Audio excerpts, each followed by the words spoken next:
Oke, assalamualaikum warahmatullahi wabarakatuh. Perkenalkan nama saya Farel Jati dengan NIM 24060122140165. Di sini saya akan mempresentasikan hasil kerja kelompok kami tentang mengenai pengujian software Cafe Post. Di sini saya berada di kelompok keempat.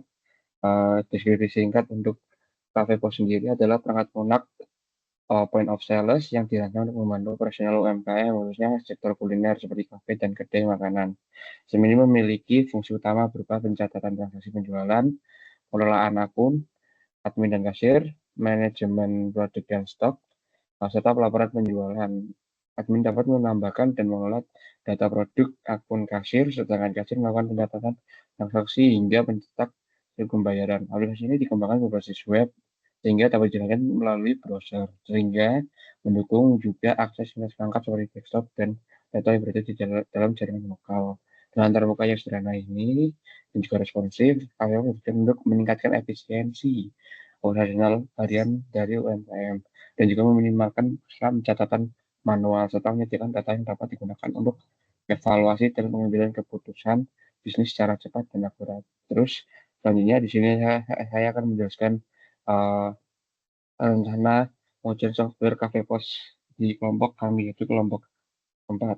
Jadi di sini ada yang pertama yaitu test plan, terus ada ringkasan produk yang sudah saya tadi bacakan.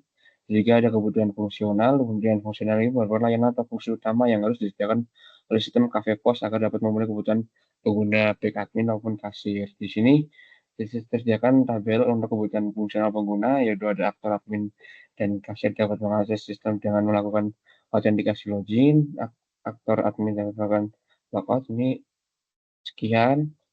Jadi dilihat untuk SRS Cafe Pos ini, yaitu SRS singkatan dari Software Requirement Specification, CP Cafe Post System, F fungsional, dan juga ada kemudian non fungsional merupakan spesifikasi yang tidak secara langsung berkaitan dengan fungsi utama sistem, namun berperan dalam menjamin kualitas performa, keamanan serta kenyamanan penggunaan sistem. Di sini kebutuhan fungsional pengguna seperti sistem harus dapat memproses transaksi penjualan dalam waktu cepat atau kurang dari 2 detik untuk menjaga efisiensi kerja kasir. Di sini diambil dari user story 06 dan user story 07. Jadi lihat untuk tabelnya, kebutuhan fungsional pengguna. Terus yang kedua ada ruang lingkup pengujian. Jadi ruang lingkup pengujian kafe pos ini mencakup seluruh proses fungsional yang terlibat dalam proses operasional kafe, baik dari sisi admin maupun kasir. Fokus utama pengujian ini untuk memverifikasi bahwa betul-betul penting seperti manajemen akun, pengolahan produk, proses transaksi, serta pelaporan dapat berjalan sesuai dengan spesifikasi yang telah ditentukan dalam kebutuhan fungsional. Jadi di sini ada beberapa fitur yang diuji, yaitu fungsi fitur yang diuji merupakan fungsi utama berdasarkan kebutuhan fungsional yang tadi sudah saya jelaskan juga di awal, di pengolahan akun, manajemen produk, transaksi, dan pelaporan. Di sini fitur yang diuji ada autentikasi pengguna, dapat login dan logout, terus ada manajemen akun kasir, dapat menambahkan akun, dapat mengedit akun, dan dapat menghapus akun kasir. Dan juga ada pengelolaan produk, ada menambahkan produk, penambahan produk, mengubah produk, dan juga menghapus produk. Dan juga ada tampilan produk di mana ini dapat melihat jumlah stoknya. Dan juga ada pengelolaan transaksi, jadi bisa melakukan melihat pelaporan transaksi dari kasir secara lengkap. Dan juga bisa menghapus suatu transaksi. Dan juga aktor kasir dapat melihat daftar produk lengkap beserta nama, harga, dan stok. Dan juga terus ada pengelolaan keranjang, aktor kasir dapat menambahkan produk ke dalam keranjang belanja. Sekian, nah ini di sini untuk tabel mengenai fitur yang diuji. Pengelolaan keranjang, proses pembayaran, riwayat transaksi, security, portability. Terus fitur yang tidak diuji ada performance, terus performance dengan fitur uji, sistem harus dapat memproses transaksi penjualan dalam waktu cepat atau kurang dari 2 detik. Ini di sini tingkat pengujiannya yaitu sistemnya ada performance, usability, dan juga portability. Jadi untuk tim penguji ini kami terdiri dari 4 orang, yaitu ketua kami yaitu Dimas Yuda Saputra dengan tanggung jawab seperti berikut dari SRS CPF 06 dan juga ISPL 03, dan juga terus ada anggota-anggotanya dari Dimas Yuda Saputra, yaitu ada Farizan dan Akmal, yang bertanggung jawab sebagai berikut. Ada Versa Gesani, Hasyati, dengan tanggung jawab sebagai berikut, dan juga ada saya sendiri, Farol Najati, dengan tanggung jawab sebagai berikut.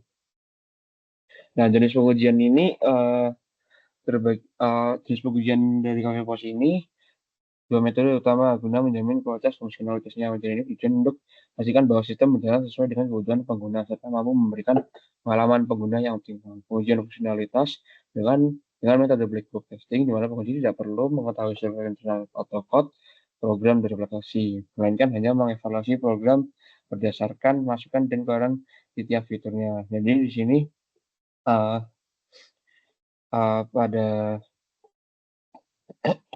ujian fungsionalitas ini dilakukan di integrasi sistem.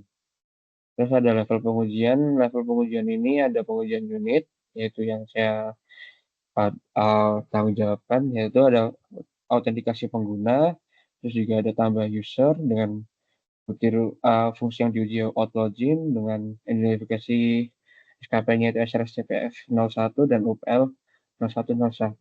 Itu untuk butir-butirnya pengujian lanjut dengan kombinasi username dan password yang valid. Dan juga ada faktor pengujiannya 18 Juni kemarin, dan juga white box untuk jenis pengujiannya. Untuk penguji saya sendiri. Jadi saya mendapatkan update user, out login, terus ada delete user. Nah, untuk sisanya itu Dimas Yuda Saputra.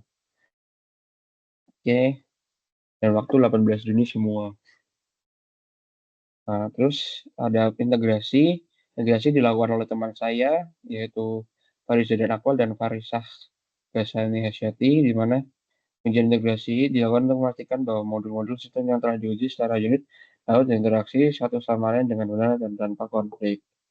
Jadi di sini setelah saya dan Dimas sudah melakukan pengujian unit, jadi pengujian unit itu dari apa namanya dari Whitebox untuk pengujian integrasi dari Blackbox itu. Nah di sini jadi sama untuk pengujiannya, yaitu waktunya itu 18 Juni semua untuk integrasi dan unit. Nih. Jadi di sini ada identifikasi, tujuan pengujian, langkah pengujian untuk integrasi ini, dan juga jenis pengujiannya yaitu black box, dan juga pengujiannya yaitu Farisah dan juga Farisah biasanya. Jadi untuk pengujian sistem ini dilakukan oleh semua tim, yaitu Dimas, saya, Farisah dan juga Farisah. Pengujian sistem ini dilakukan untuk mengevaluasi fungsionalitas keseluruhan sistem KPPOS secara satu kesatuan atau end-to-end. Jadi di sini ada SKPL yang terlibat untuk SISPL 01, ada SRSCP fungsional 1, 06, 07, 08, sampai 02, di mana ini untuk simulasi lengkap peran admin, login, ubah data, produk, ubah data kasir, ubah data transaksi, dan logout. Jadi di sini langkah pengujiannya login sebagai admin, tambah edit dan hapus data produk, tambah edit dan hapus data kasir, cek dan hapus data transaksi, dan juga logout. Untuk pengujian sistem ini dilakukan kemarin tanggal 19 Juni dan dilakukan oleh semua anggota. Kemudian lingkungan pengujian ini di sini sangat spesifikasi dari perangkat keras dari kelompok kami dan juga perangkat lunak yang mendukung untuk seluruh fitur uji ini yang dimiliki oleh Dimas seperti berikut. Dan juga terus ada Farisah dan Akmal, spesifikasinya seperti berikut. Farisah Gasani Asyati seperti berikut, dan juga miliknya sendiri itu seperti berikut. Untuk spesifikasi perangkat keras, untuk perangkat lunak ada sistem operasi yaitu Windows 11, web browser Google Chrome, Firefox, Microsoft Edge, Code Editor Visual Studio Code, web servernya Laragon atau SAMTP, bahasa pemrograman HTML, CSS, JavaScript, jika PHP, database management SQL 3, dan juga dokumentasi Google Docs. Terus untuk garis waktu timeline-nya bisa dilihat sebagai berikut. Tanggal 15 Juni itu kami menginstalasi dan juga mengeksplorasi fitur. 16 Juni itu persiapan pengujian, menyusun test plan, test case, dan skenario uji. 17 mereview finalisasi test case, dan juga 18-20 Juni itu kami melakukan pengujian unit dan juga integrasi, dan juga sistem 18-20 itu. Untuk 21 melakukan rekap hasil pengujian, dan 22 Juni melakukan finalisasi laporan.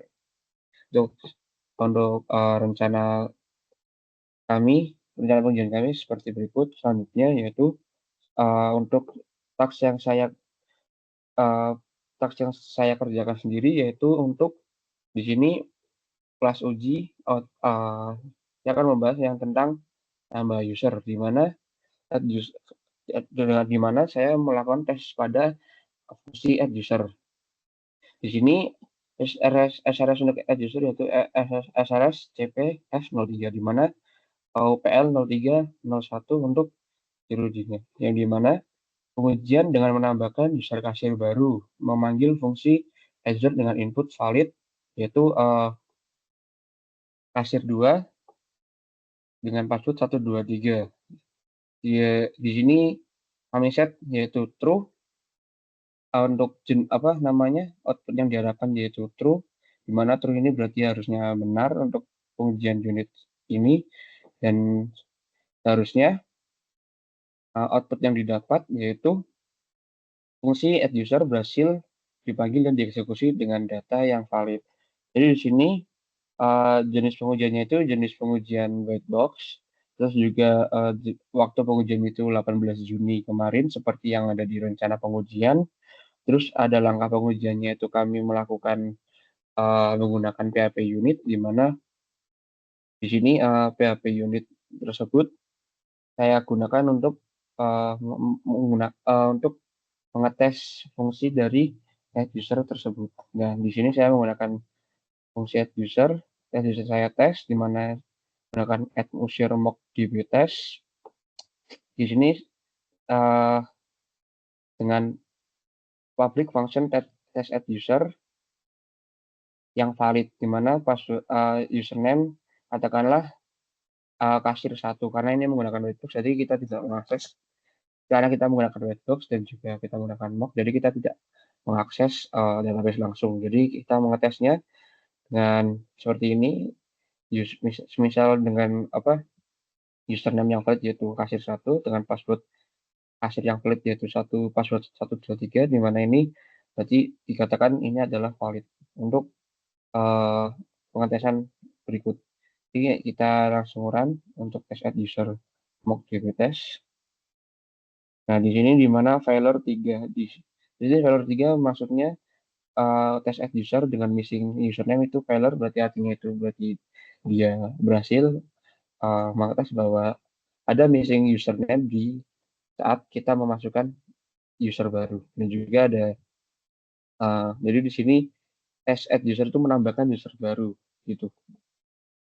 Jadi dengan user baru kasir 1 dengan password 123, terus juga di sini untuk username yang sesuai, add user yang sesuai. Jadi kasirnya diisi, username-nya diisi, passwordnya juga diisi, dan itu terjadi true, tidak failure. Failure ini dikatakan kenapa? Karena di sini kita juga mengetes yang missing username ketika kita melakukan tes di mana username itu kosong, terus password kosong, dan juga missing username and password. Jadi di sini 3 ini yang missing seperti ini dikatakan failure, atau berarti fungsi berhasil mendeteksi bahwa username kosong, password kosong, dan dua-duanya itu juga kosong. Jadi di sini hasilnya tes 4, SRS 8, failure-nya 3, berarti di sini yang failure itu 3, yang dimana itu juga hasilnya berarti yang tes valid berarti berhasil. Terus alat pengujiannya itu dengan menggunakan PHP unit. Terus juga hasil pengujiannya yaitu hasil pengujiannya diterima fungsi add user bekerja sesuai ekspektasi dengan input yang valid tadi, seperti dia menerima username yang ada dan juga password yang ada. Jadi untuk isi laporan hasil pengujian kami di sini juga ada beberapa, yaitu ringkasan pengujiannya yang seperti tadi, yang sudah seperti yang saya bicarakan tadi yang di rencana pengujian, terus ada hasil pengujian yang dimana ini hasil pengujian unit testing, sistem testing, dan juga integration testing. Di sini sudah kami uji hasilnya, dan untuk end user juga tadi udah saya contohkan bagaimana untuk pengujiannya. Terus update user juga, delete user, tambah produk, update produk, dan juga hapus produk, tambah item keranjang, dan juga hapus transaksi. Terus untuk pengujian integrasi sebagai berikut. Langkah pengujiannya apa yang diharapkan untuk yang didapat juga diterima semua, yaitu valid semua. Terus ada pengujian sistem, di mana pengujian sistem ini sistem sudah diuji juga stabilitasnya, sistem tidak mengalami crash atau error. Untuk SJS PL01, terus SJS PL02 sistem tetap stabil saat terjadi aktivitas beruntun. Terus SJS PL03 alur transaksi antar peran dan dengan stabil. Terus rekomendasi dari kami kelompok keempat, berdasarkan hasil yang telah dilakukan, setelah berfungsi secara umum dengan baik dan memenuhi sebagian besar kebutuhan. Namun ada beberapa hal, tapi tidak ada beberapa hal yang perlu diperhatikan, seperti validasi input backend di fungsi add product dan update product itu masih mungkin menyimpan data dengan nilai kosong atau negatif. Terus ada pemberian umpan balik yang lebih informatif kepada pengguna. Sistem telah menyediakan notifikasi berbasis alert gitu. Dan dalam beberapa kasus umpan balik yang diberikan masih terlalu umum atau kurang informatif. Terus ada penambahan dialog konfirmasi untuk aksi kritis. Ini rekomendasi dari kami. Aksi penting seperti pengubahan data itu sebenarnya ada aksi ya atau tidak yang dimana itu mengonfirmasi bahwa apakah Anda yakin ingin mengubah data ini, seperti itu. Terus ada penanganan duplikasi data, di mana seperti nama produk yang identik yaitu teh tanpa peringatan atau pencegahan. Jadi memungkinkan mendapatkan data yang sama saja itu tidak bisa atau menjadi kebingungan saat pengolahan data. Terus ada yang dipetik atau listen learn, pentingnya pengujian bertingkat atau multi-level testing, pentingnya validasi pada sisi backend, kolaborasi tim dan perencanaan terstruktur mempermudah proses, pentingnya konsistensi antar muka, pengguna, dan juga dokumentasi hasil pengujian wajib diperhatikan. Jadi untuk rekomendasi tadi, di fungsi itu yang paling menonjol yaitu fungsi add user juga. Di situ add user, saat kita membuat add user dengan username kosong dan password kosong itu bisa masuk, seharusnya itu tidak boleh. Jadi rekomendasi dari kami, seharusnya itu ada pengecekan lagi, di mana saat menambahkan username kosong atau password kosong itu, saat menambahkan username baru itu harusnya tidak bisa. Dan juga di update user juga, juga bisa mengganti dua-duanya itu kosong, gitu. Nih, pada update juga memungkinkan password berisi nilai kosong, yang mana seharusnya tidak boleh. Harusnya kan itu tidak boleh karena kredensial, sehingga untuk keamanan dari akun dari user itu sendiri untuk password itu. Tapi yang paling ditekankan yaitu add user, yang memungkinkan menambahkan user dengan nilai yang kosong, begitu. Untuk presentasi dari kelompok kami cukupkan sekian. Saya Farah Derajati. Terima kasih atas perhatiannya. Assalamualaikum warahmatullahi wabarakatuh. Selamat sore semua.